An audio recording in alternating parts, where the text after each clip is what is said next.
Եթե Հայաստանը մինչև 2025 թվականի վերջը չվճարի հավաքական անվտանգության պայմանագրի կազմակերպության բյուջեի վճարն, ապա կազմակերպության անդամ երկրները կարող են տարբեր սցենարներ դիտարկել, բայց հավանաբար ոչ մեկին չեն վտարի։ Այս մասին հայտարարել է Ռուսաստանի արտաքին գործերի փոխնախարար Ալեքսանդր Պանկինը։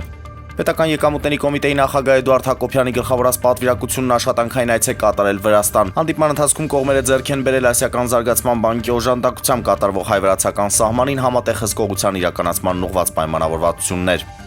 Հնդկաստանում Հայաստանի Հանրապետության դեսպանությունից հայտնում են, որ դեսպան Վահագն Աֆյանը Հնդկաստանի պաշտպանության նախարարությունում հանդիպել է պաշտպանության նախարարության միջազգային համագործակցության միացյալ քարտուղար Վիշվեշնեգիի հետ, ով ողջունել է հանդիպանը ներկա Հնդկաստանում Հայաստանի Հանրապետության ռազմական կցորդ գնդապետ Արկադի Տոնոյանի արդեն իսկ մեկնարկած կարևոր առաքելությունը։ Անդրադարձ է կատարվել տարածաշրջանային զարգացումներին, մասնավորապես Հայաստանի խաղաղության օրակարգի հանձնառությանն ու երկկողմ բարեկամական համագործակցության խորացման ուղղություններին։ Մարդու իրավունքների պաշտպան Անահիտ Մինասյանը այցելել է Հայաստանում Կարմիր խաչի միջազգային կոմիտեի պատվիրակության գրասենյակ։ ՄԻՊ-ը բարձր է գնահատել Հայաստանում Կարմիր խաչի հետ մարդու իրավունքների պաշտպանի հաստատության համագործակցության մակարդակը եւ ընդգծել կազմակերպության իրականացրած աշխատանքների կարեւորությունը։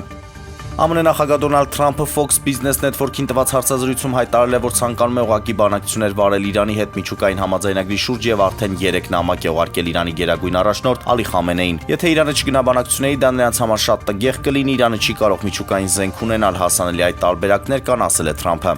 Մադրիդի Ռեալի ղեկավարները ցանկանում են գլխավոր մարզիչ նշանակել Խավի Ալոնսոին։ Ընթացիկ մրցաշրջանում բանակցություններ են տեղի ունեցել Բայերի մարշի եւ Մադրիդյան ակումբի ներկայացուցիչների միջև, հավանականություն կա, որ իսպանացին այս ամառ կգլխավորի մադրիդյան թիմը։